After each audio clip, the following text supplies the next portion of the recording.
Hey Guido, Hey Birgit, welcome to this Holistic Human Design Conference podcast.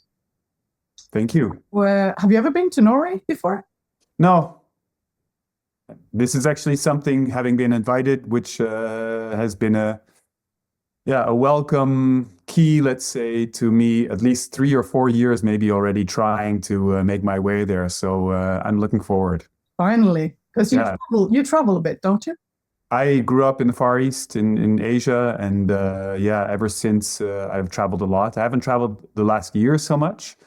But yeah, I'm internationally raised, and yeah, I love this globe, and will yeah, I love to see all parts of it. Yeah, yeah. Well, we're excited to have you come to Norway.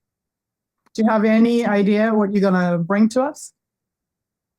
Well, I often feel I did my DNA heritage testing once, and I often feel at home in Scandinavian countries. I apparently have like 37% Scandinavian ancestry.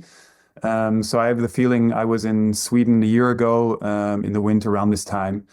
And that was the second time I think I was there. And I noticed that I don't speak the language, but I fit in, it seems. So I have an idea that somehow I'll be able to maybe, yeah, connect with people in a very natural way, just simply because we maybe share a similar heritage or, yeah, have a similar background. Mm. Yeah. Also, September is a nice, or could be potentially a nice time also in Norway. Yeah, I remember being in Sweden in September once also, and it can change. I know, and who knows? Yeah, it would be lovely if there is a late summer in Oslo that time. Yeah. Do you get affected by seasons? I grew up in the tropics in Hong Kong, especially. So yeah, having been raised in a warmer climate, the more temperate northwestern European, yeah, winters used to be a challenge. They used to be colder before climate change also, and I would try and make my way in the winters to yeah, Brazil or Australia or whatever.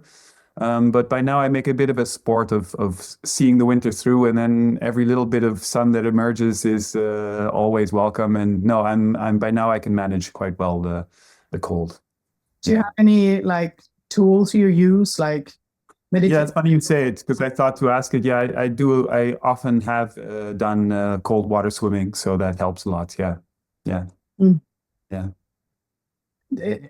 How? I mean, How does it help? to me, it seems crazy to just swim Well, around. that's it. That's it. I mean, I did it one winter, I think the first year of COVID. We had met up with a group every Friday and we would go cold water swimming. And despite it sometimes being raining and horrible, miserable weather, yeah, when it's that weather and we force ourselves to go into the water and deal with it, yeah, it's if anything more than physically, I think a more mind over matter exercise that even if it is that way outside, yeah, well, okay, I can deal with it. Yeah, I don't know. How do you feel after? Does it give you a boost? Yeah, and of course it gives a boost after. Yeah, yeah, Nice. anything. Yeah. Yeah. So You say mind over matter. How I don't know. How do you deal with your emotionality? how do I deal with my emotionality? Good question. It's funny because when I had my reading done, which is almost to the month 30 years ago, Ra had actually not come out with a strategy with type yet. He only did that in the years after. And the main emphasis he laid on my chart when he did my reading was that I'm emotional. And yeah, he emphasized for me as an emotional being that it is important. I think you're an emotional being as well, right? Oh, you're not. No, that's true. That's right. Yeah, for us emotional people, at least, to yeah, to take time to make decisions.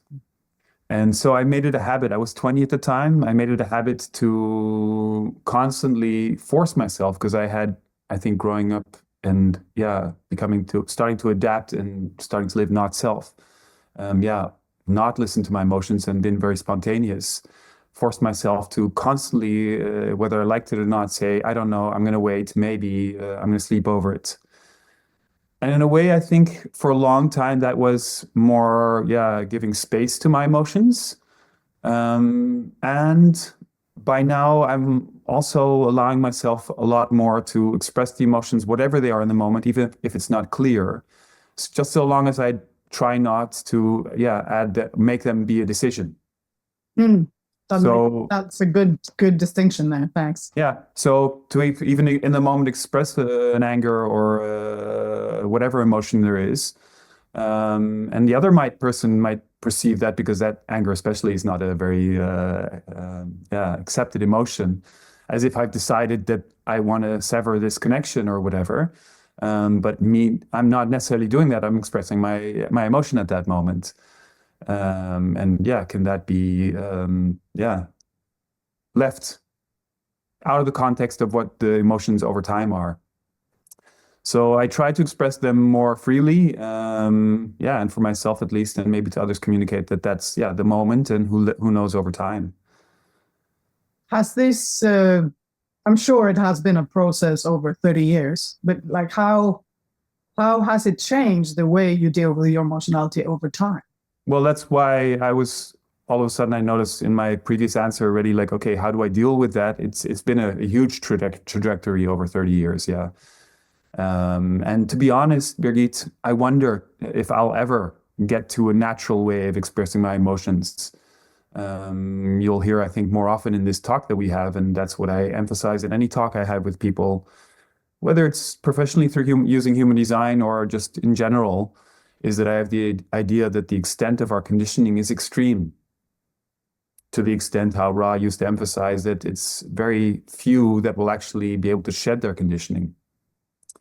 And if I think back being told that as a baby I was separated just my first few days from my parents to sleep in my own cot, in my own room, crying and being left to cry because otherwise I would maybe become too attached. I think there's such a deep conviction, cognition, so deep that my emotions do not count, and to actually get to that and freely express my emotions however I would want. Yeah, again, I'm very skeptical to myself, however long I'm with human design or anybody for their matter with their authority and whatnot. Still scary, yeah. Yeah, it's still something that's even in our society. I mean, obviously, our previous generations, they had it even more, especially with emotions and men, that was not, well received. But still, nowadays, that's not something. It's the tough bully. I mean, look at our society nowadays, which still is the archetype male that our culture likes to see. So yeah, it's still a process. Yeah, and so it's always, like you mentioned, the early start that you had. I call it this that's written in wet cement. It's like a part of your foundation, and it's going to show up in all kinds of areas of life. So yeah, and this is. I mean, it's not necessarily human design. This is probably even pre being born. This is already probably in what we pick up as frequencies being in our mother's womb. Who knows? It's actually it's maybe visible in the chart, and simply our karma that we're here to live. Yeah, there's a lot to deal with, I guess. Yeah, Sorry, go on. You mentioned that you were in so early. Well, first, do you consider yourself lucky that you were young when this knowledge came to you? Extremely. I was thinking about it yesterday. I was born in Hong Kong. Like I said, I was born literally, it's called the Peak in Hong Kong. So in a way, I had such a privileged background. I think that seeing life and the world from the peak, traveling to Europe, seeing grandparents every summer, seeing different cultures, seeing again the world. I was hugely privileged, I think, with seeing, again, different cultures, different religions, you name it, peoples. So that broadened my vision, my perspective immensely. And I think is in part due to that I was also able to pick up at one point human design. There's more factors included, and not only see it and pick it up, but also maybe see, again, it's also synthesis of different cultures and its universality. So I have a lot to thank for my upbringing and my parents, so to speak. Yeah. Yeah.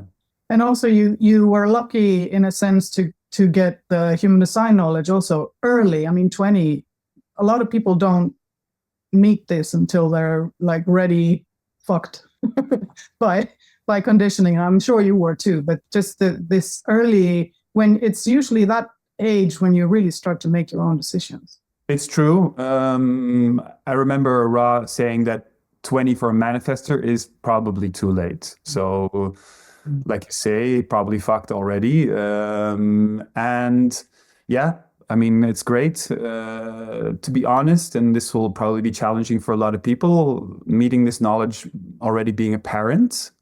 I can't imagine. I'm not a parent still. Probably will never be. Who knows? Doesn't matter. Except, yeah, having that responsibility, being that much in society because of having kids needing to go to school or whatever. Yeah, I can't imagine starting to work with this information and starting to try and decondition myself with that on top of that, as an example. So yeah, relatively, it was early. Yeah. Yeah, I did that.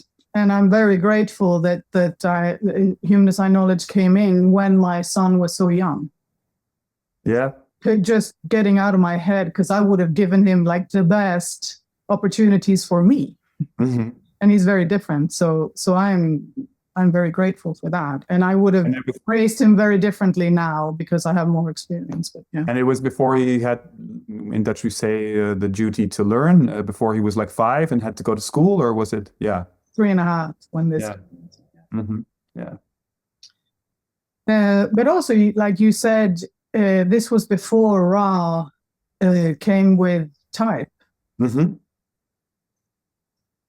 What's your take on informing? What's my take on informing?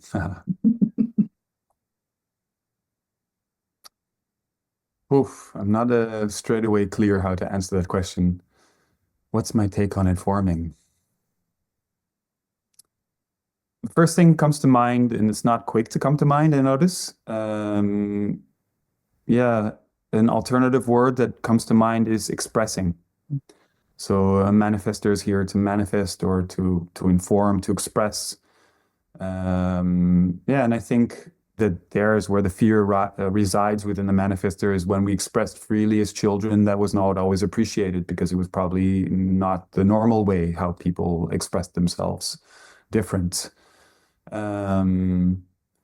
However, yeah, the need to inform and maybe, yeah, to express, to communicate, to express, however scary it is, and informing, I guess, is expressing, except more upfront. Yeah, the value that people and we ourselves test with which people maybe it's appreciated what we express, and that there are, and we are also aware of like, okay, this is something that yeah, will be of benefit or is welcome. Not that we're needing the welcome, obviously, but yeah, I mean, I could explain it informing. I'm challenging myself to look at it more openly. I could explain it more technically, but I don't know. I don't think I need to do that for No, I like what you said about expression, but it's also allowing it out.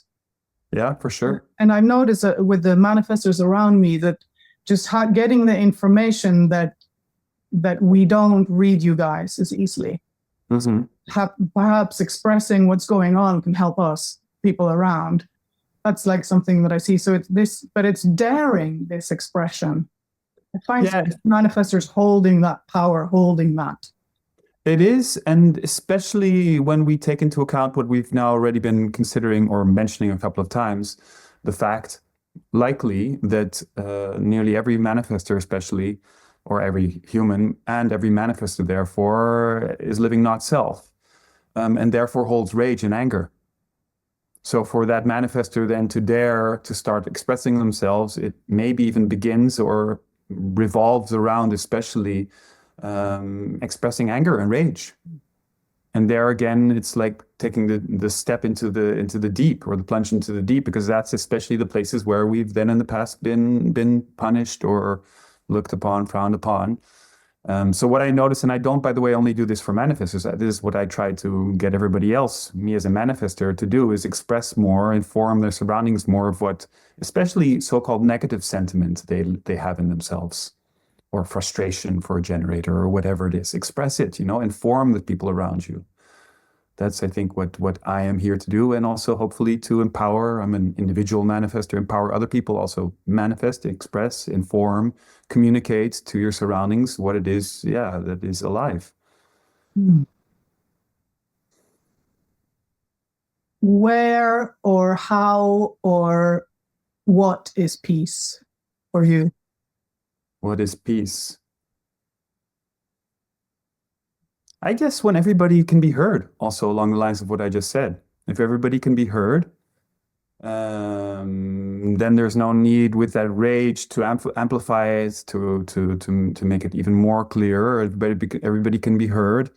Then we're content. I think more with whether we get our way or not. I think we can be more content that it's been heard, it's been seen, and I mean I could elaborate, but I think leave it with that. I think peace for me is when I can hear myself and probably hear others, and we're all heard, and that's it, I would say.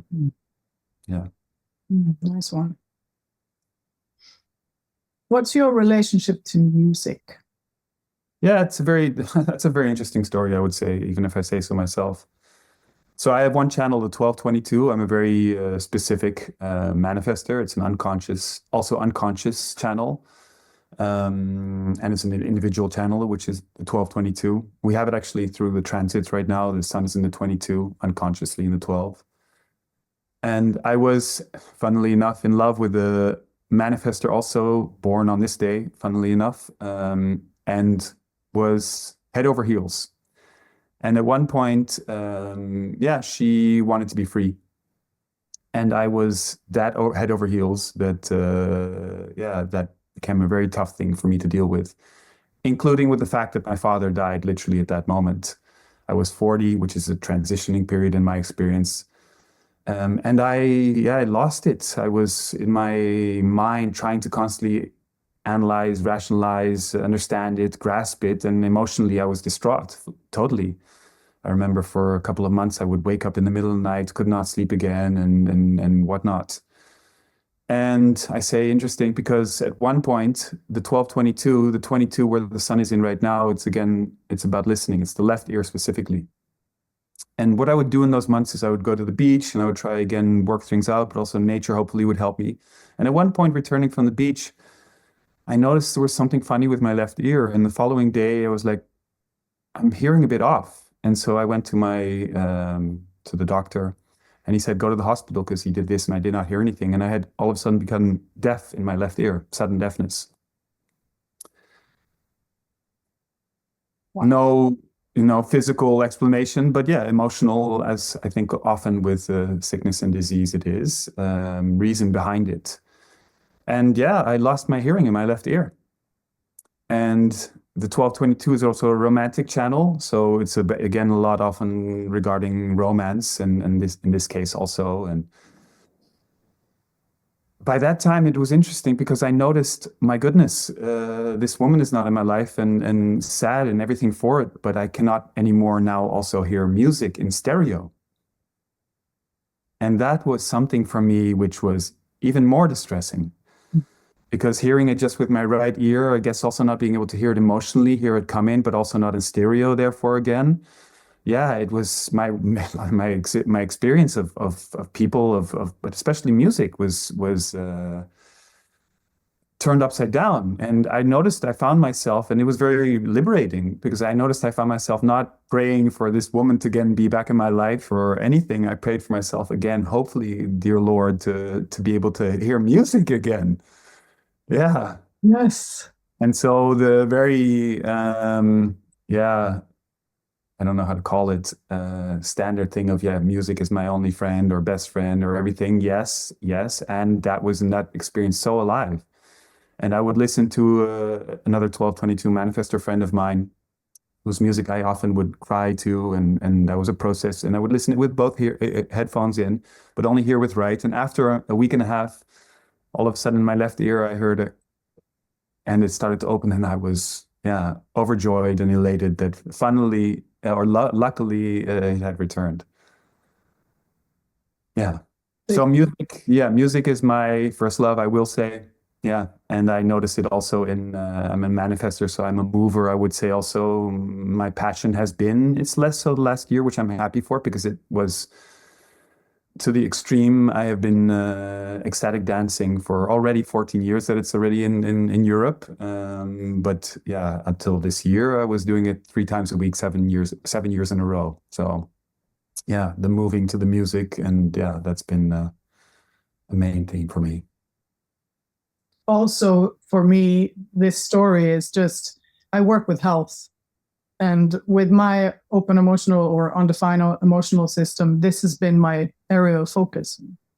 This connection between these things, and you just said it. It's a beautiful story. Like this, how the human body just amazes me with this, our experience of our lives or our selves. I'm glad you say this, and I'd like to jump on it because I noticed I said something which was not totally true for myself, and I said that I think it's often that case. Personally, to be honest, I do think it's actually always the case that there's a reflection to what our spiritual or emotional or whatever, psyche is going through and what we experience in our, even if it's accidents so-called occurring to us, which is a very, I notice, unpopular stance. Because I have, to be honest, a sister that is struggling with cancer. Mm.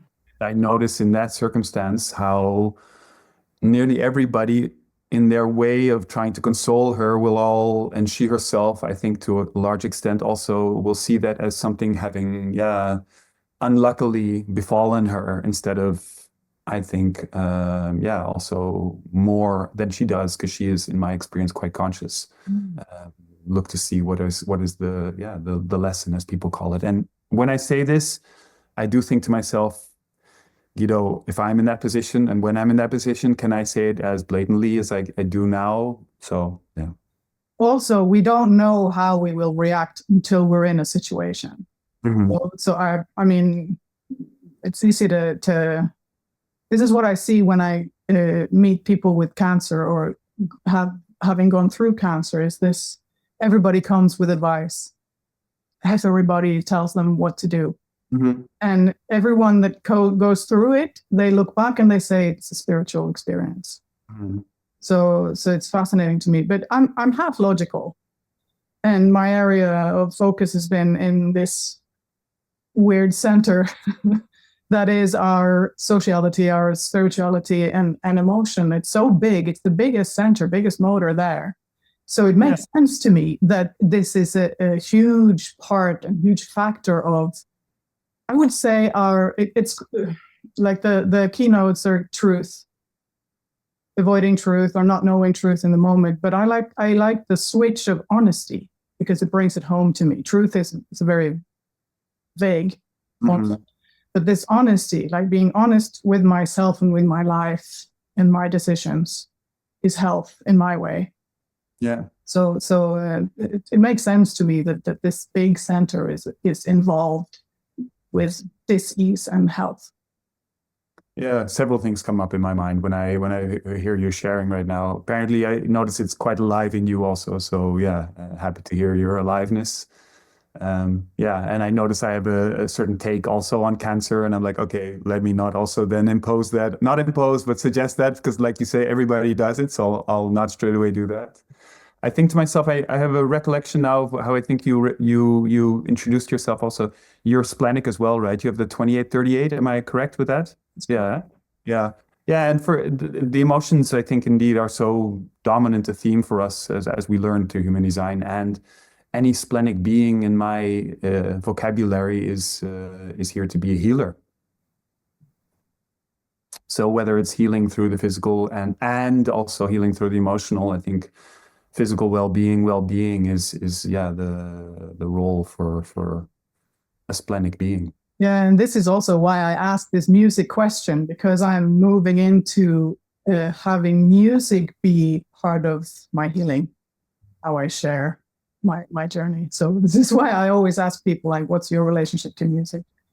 Yeah, and this brings me actually on one of the aspects of which I find my focus resides most when I do readings or talk about our differences or our similarities in human design. And that is, the phenomena of circuits and us being, and I don't know what your other channels are in, at 55, if I remember correctly. No, The other end. 2034, I remember. 2034, logic in my head, 515.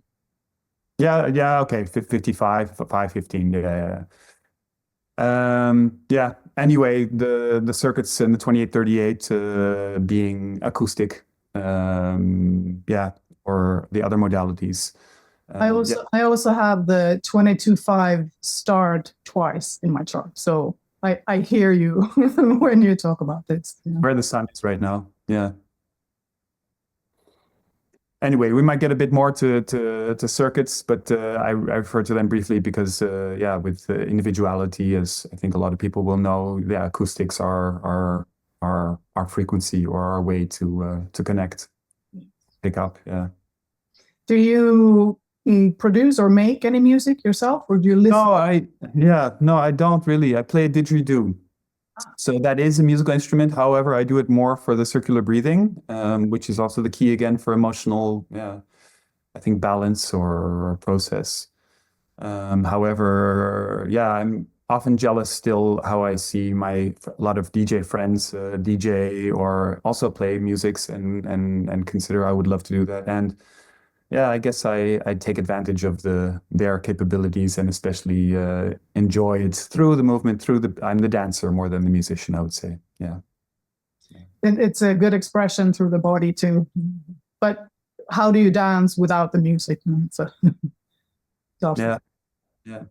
So you work professionally with human design. So one thing is professionally with other people, and another thing is personally in your life. But do you work with any other tools when you're with clients but human design?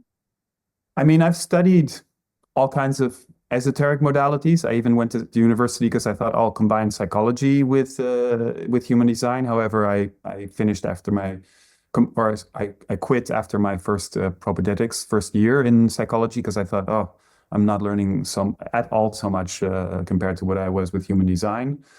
But all these decades, I'll say, I've kept myself also intrigued and busy with other modalities. For example, I love constellation work. Yes. Even sometimes use that also to experiment with variations in our charts types, for example, or the authorities. I say it jokingly, however, longer than I know human design. My mother came home when I was 16, 17 with a deck of tarot cards. I still love to pick a card from time to time. I mean, Osho, Jung, these are people that I find have brought all of humanity a lot of insight as well, and love to use that. And so basically, I like to use a lot of modalities. And the other side is also true that when I do a reading more and more, I less and less actually emphasize what I specifically see in a chart. Because yes, through human design it's visible, and I think we often already know what it is about. We have learned it also through different things, and if it's correct what human design states, it usually is a repetition, maybe more direct, maybe more specific, maybe more strong or more impacting.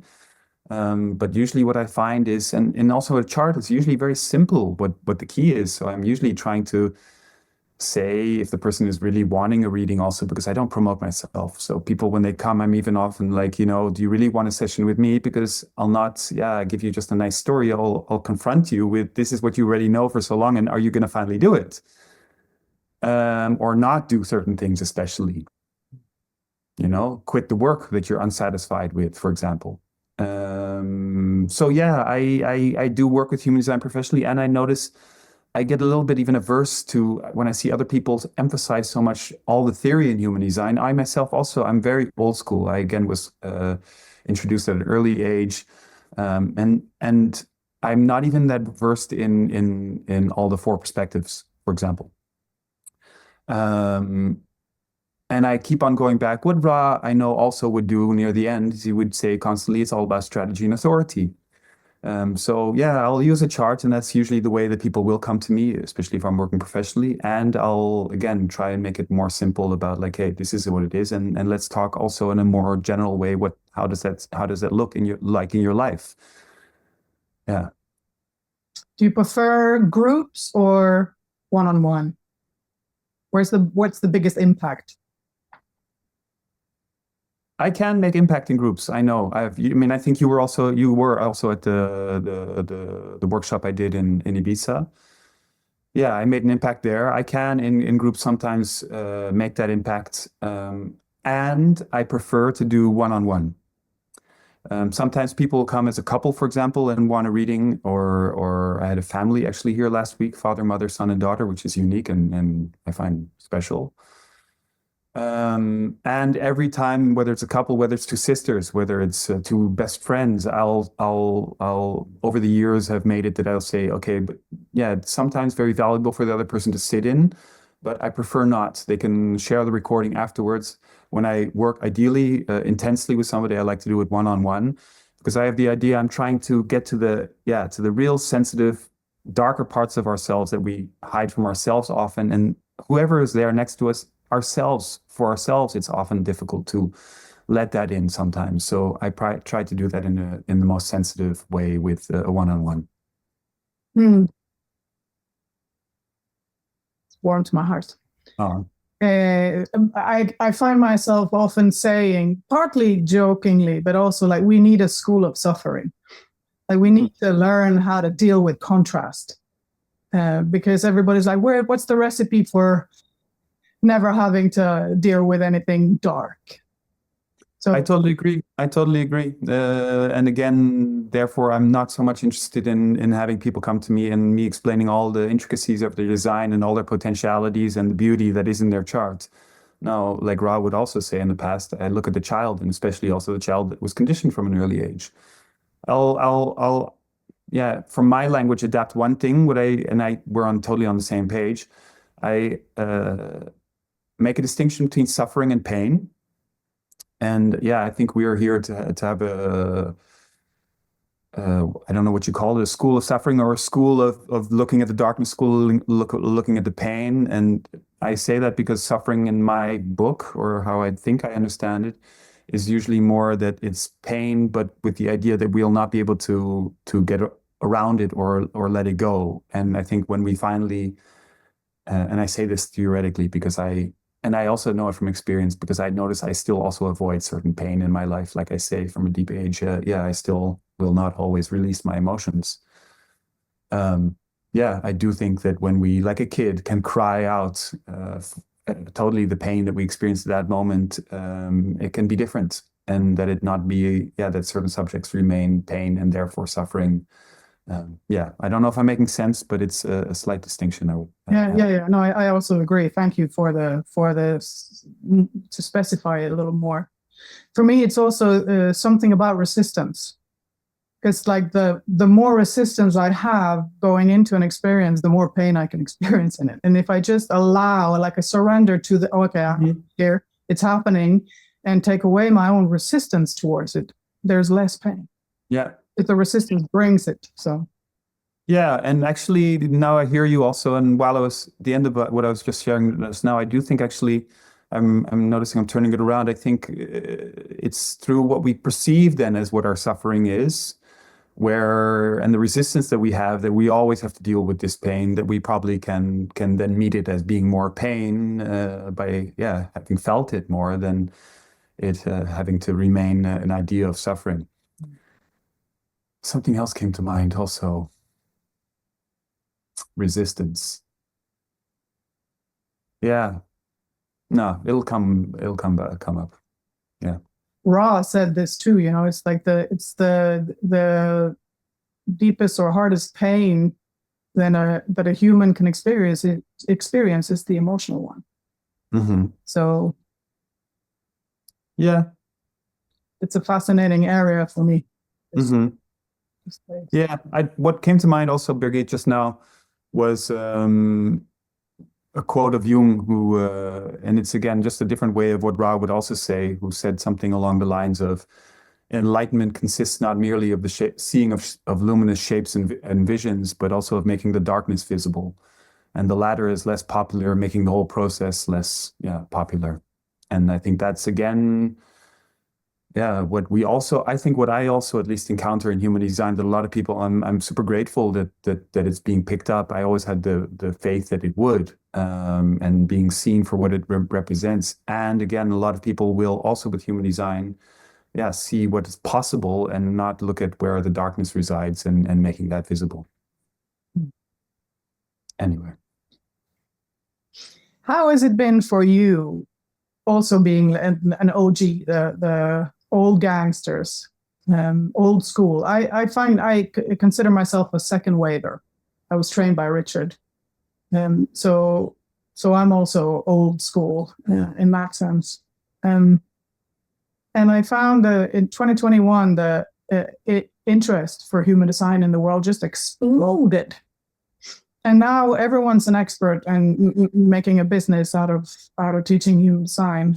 Has it changed for you anyway, how you work with it, this interest? So here you've opened, I think, a whole can of worms. And let me start off by saying that, yes, I'm an OG in this. And I see various other OGs, as well as myself, where I'm wondering to what extent we're really living it. So to put that into a context of, great that we know it that long. And yes, it's had a lot of benefit, especially over the years. Sometimes I do think that it takes 30 years to really, do the work, let's say. And again, I look at myself, parts of myself in my process, doubt myself, look at other OG human design people, OG whatever, OG spiritual master in whatever field. I'm like, So that, having said that, I am also very skeptical, yes, about newbies, millennials especially, having qualities with technology, being able to present themselves, having their youthful aura or looks. And I say jealous also in this because I would love to finally upgrade my website. I have the highest looked at website in Holland for human design already for as long as it exists, 17 years, I would say. But it's still a 90s website. So I would love it to have somebody, I don't think I have it in me, to work together with to do that and promote myself or promote myself as a team. Anybody out there, by the way, interested? And not only that, I mean, new people, it's an adage, is like with the beginner's mind, a new person can be as clear about what human design is offering or what is out there. I mean, it's the youth that see where it's at. So that's there also. And I see a lot of human design becoming murky, and I'll just be very specific, especially, and that is, for example, the so-called fifth type. So if I see somebody like, and I'm just going to name a name, Jenna Zoe, who I think has studied a lot, again, promotes herself great, all these things, and knows a lot and offers a lot and has done a lot for human design. However, as far as I'm aware, I only looked it up maybe a year or two ago, still last time, promotes the manifesting generator type as being a fifth separate type. Then I notice myself, being a manifester and getting a little bit angry and thinking this is especially for the manifesting generator, what Ra, I think, and human design wanted to give space for, to keep actually alive, and that is that they're some kind of hybrid manifester. No, as far as I understand it, to respond remains the core strategy for any kind of generator. Absolutely. I am an MG. Mm-hmm. I have experimented with this. I was lucky in a sense because I didn't have a life that was up and running. I was out with disease for years until this came my way. So it only brought to me a way of having some access to the little life force that was left. And anything initiating would take away my energy. But that daring to wait, that's the tricky part of having my setup is like, go do it. think it, do it. You know, it's my whole setup. But if I don't wait for something actually to respond to, it doesn't have value. It doesn't bring energy to me. It doesn't feel good at all. So sounds good to hear. Yeah, sounds good to hear. Yeah. And I definitely have an open aura. It's not a question about it. I mean, I'm so easy to read for the projectors around me. It's not a problem. It's not. I can't close. Cannot close off at all. So yeah, and it's interesting what you say as an aspect of being a manifester, because I know that people will be, if I'm alone, especially, wary of my energy. And this is not the case with a manifesting generator.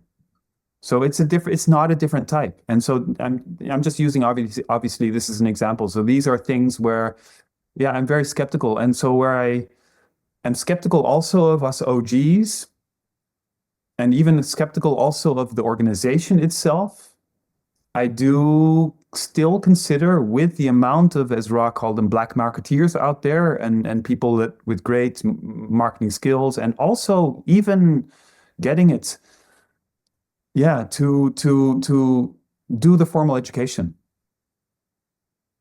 to buffer the knowledge in its integrity, to keep it as solid and as clear as it started, and that it happens is a great sign also, because it means it's picked up and it's popular and it's valuable. That it happens is unavoidable, and yet if someone were to ask me, then I would say, try and really get into this material in the correct way, know the correct resources, the official resources, Ra as the official source of it all.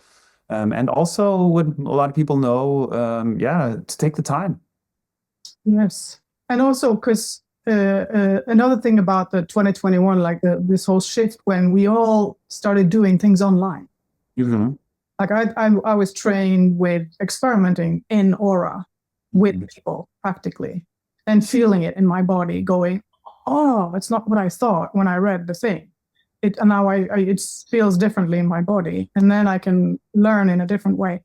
And that's your point. Like educated online, and then they start teaching without feeling it in the body. Yeah, that's a fair point. Yeah. So and you mentioned fifth type. I came across a website that was talking about the high in the PHS, the high tone that's about acoustics, And I remember this because I asked Ra directly. I was told not to interrupt Ra, and of course, as a 515, I had to. So he just shut me down with it's purely acoustic.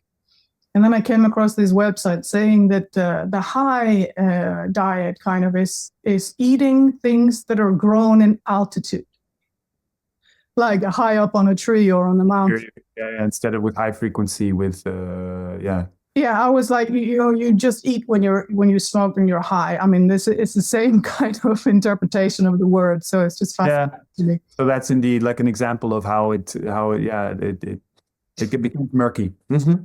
Yeah. I used this when I had a conversation the other day too. The difference between, I don't know, call it MP3 and the compressed version of music, and going to an actual orchestra and get the vibration directly, like this, all the rich overtones and all these. So, and I also noticed, I mean, I'm saying the same words as I did 16 years ago, but it reaches differently, it lands differently in people, because I guess this overtone and this richness comes out in a different way.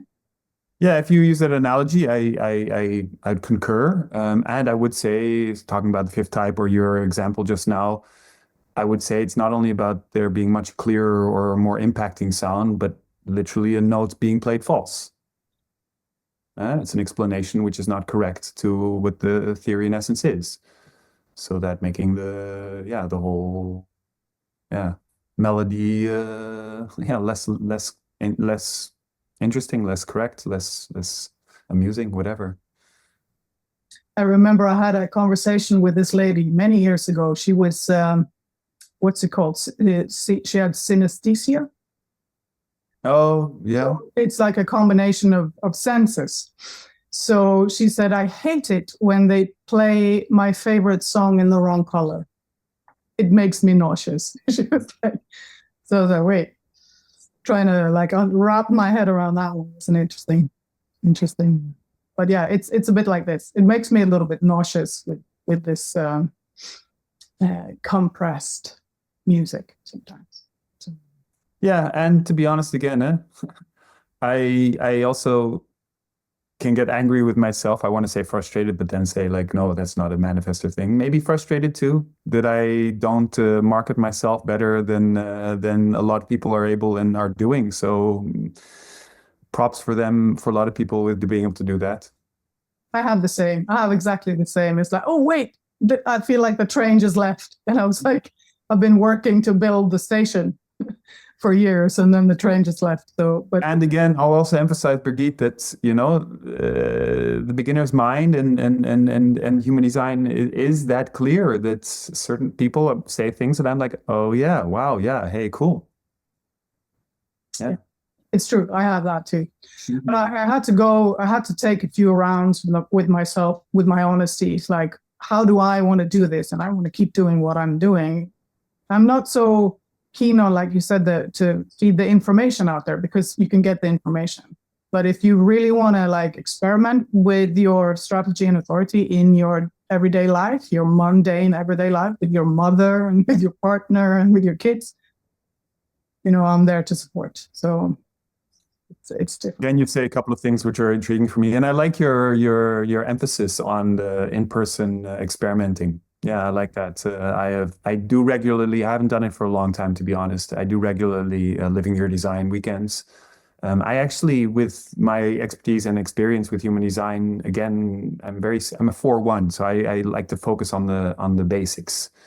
And I do what is part of what is called the whole education, the awakening program. So I don't teach people rave ABCs, rave cartography. It's not I don't consider it also very much a manifestor thing to do.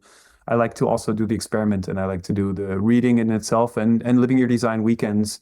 Are usually very impacting, again, also in group settings for the others and amongst each other, people experiences. And have not really done that yet. Would love to do retreats, for example. So that's also an in-body experience where, yeah. I had, like, when you were talking about the constellations, my whole body just went, can we do yeah. setting? It's so valuable. Yeah, the constellations I do a lot in the Living Your Design weekends, and yeah, to elaborate on that in retreats and just to be amongst each other, ideally, yeah. Yeah, I like that emphasis, and I would like to do that too. And like you say, in the day-to-day experience, and I don't know if now's the moment. I guess now's the moment. I heard you say, like, how do we deal with all of this when we connect with our mother or connect with our partner or whomever? I don't know how much I shared that I share this. I don't know how much you remember it in the workshop I did in Ibiza 4 months ago. Nowadays, I noticed that, again, when somebody comes for a reading, I will use a chart. I will look at details of a chart also. And yeah, I'll be trying to talk about indeed these practical situations. However, I notice sometimes I'm even more, there's a part of me that longs to actually have these serious conversations, and that we can actually leave the chart even aside. Mm-hmm. Because in the end, and this is what turned me on with what you just said, in the end, I think, and this is also psychological, a lot of our impacting has taken place, especially in the first formative years, like I said, being a baby or whatever it is. And what I have the experience now after experimenting with my strategy and authority, and again, also through different modalities and living my life and going through my phases, I'm 50 now, is that I think I've seen that in the end, it comes always back to the parents and how we've dealt with them or how they've dealt with us. And in my experience, I think it's in the end, nearly always, especially the connection that we have towards our mother and with our mother, where the real juice is, let's say, where the real root is. And in my experience, it's that we're often still, if not physically, emotionally, psychologically, with our umbilical cord still connected to our mothers. It's interesting that Ra used to, and or I think you two will know this movie, The Matrix, and that the etymology of the word matrix is actually mother or womb. Mm. So like in the movie suggests that we all think we're free, but we're actually still attached to the machines.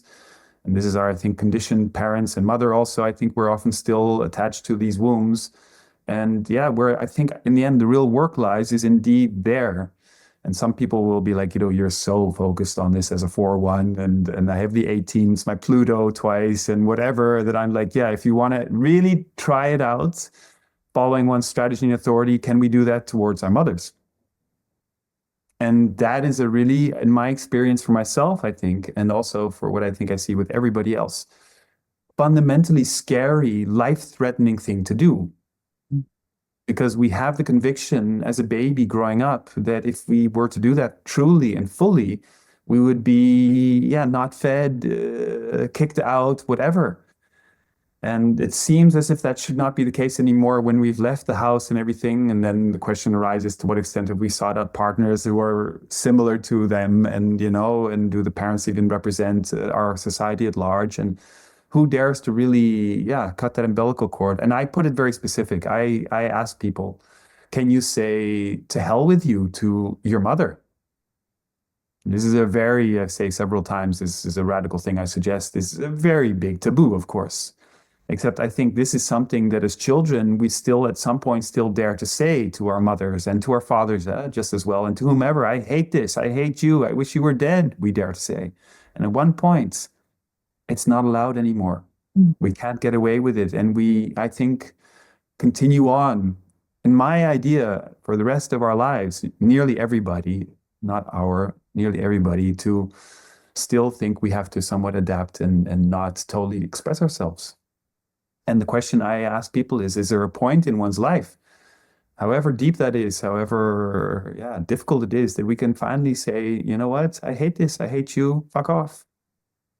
And deal with, can I stand by my own 2 feet, on my own 2 feet, not only physically and financially, can I stand on it emotionally? Because if we do that truly, and then it's especially emotionally that we get bogged down, like, but am I guilty now? Should I be ashamed of myself? Yeah, is my mother, she'd give her life for me, whatever, all these things.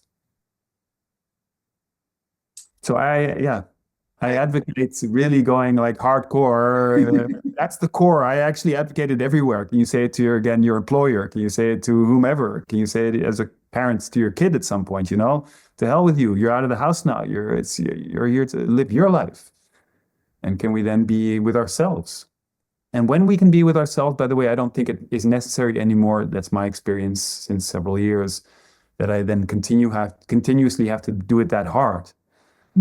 Being really forceful. No, fuck off, whatever it is. Then I can more easily, because I know I can stand on my own 2 feet, emotionally especially, say, no, I'm not in the mood. I can, as a mother, confirm that there is this connection. Because I can tune in and then I know if he's sleeping or if he's alive, or if like I still have this, I can connect from my cells to his cells, and I will know that at least he's alive. This is usually the thing I'm wondering with the 1-3 undefined spleen son. You usually wonder if he's alive. And also, I never taught him human design. I just allowed him to make his mistakes when he had support. And then now, when he's a young grown adult, when he fights me back with his authority, I'm like, I'm good. Like he will survive in his world, and like he will manage. He knows how to deal with his emotionality. I never cared if he had good grades or like did well in school, but to me it was important that he could deal when the world didn't go according to plan, because it doesn't go according to plan. So if you can deal with that as a human yourself, I think you're pretty good. And especially like if you can say no to your mother. And when he does that, I get so proud. So it's like, I very much agree. Yeah, and there's I noticed I have a little bit of judgment while I was listening to you, and especially because I had judgment, I noticed I was continuing on and on and on, and like, yeah, maybe being too elaborate. And I appreciate what you say. When you talk to me, I think to myself, the question for me remains actually whether I and your son and people will actually really be able to survive when we that radically say no to institutions, to our parents, to whomever. For myself, even though I'm a strong, I would consider it independent male who knows their way somewhat around in this world. When I really live this out, I do have questions whether I will survive. However, it's being honest, like you say. That's the main point. I consider it. And I'm not so much motivated. I'm not splenic, so I'm not motivated necessarily by survival. Plus, I could add to that it may be a challenge for people that learn to stand on their own 2 feet by rejecting societal norms. And maybe even threaten survival. However, how much survival will be ensured by remaining part of the society, which is, as we know, through human design, it's taught, and also as we, I think, see in the world, is unraveling. So it's both ways, probably, how society is developing a challenge to survive by staying involved and cost what cost part of society and groups. And it's going to be a challenge to be alone. Except maybe if we challenge ourselves in that department more and more, then going with the tides will be a bit more resilient when societies unravel more, institutions unravel, etc. Also, there's a difference between surviving and thriving. Mm-hmm. They're 2 very different frequencies as a human being. I know. Yeah, true. This was a very interesting talk. Thank you for sharing so openly. That's I noticed I still have a judgment like, oh, this is this is supposed to be for many people, so is this that accessible? And this is something, again, usually in a one-on-one session, I like to build up and listen to where the person's at and like to tailor it to the situation. And maybe and hopefully some people will resonate with, especially that last more elaborate part. It's easy to talk to me with these things, being defiant. And that is clear to me, being a 6'2", right? If I'm 6'2", yeah. So who knows who's going to listen to this and what hits? But I hope that they listen, and I hope that they will come to Oslo in September to experience this. Whatever we're going to do, it'll be an interesting one. I want to say I hope so too, and I want to say I don't have any expectations. I don't have any expectations anyway, and I feel very open. My 1222 is a channel of openness. Also, I feel very open to what happens or doesn't happen. Again, I'm already eager to finally visit the place.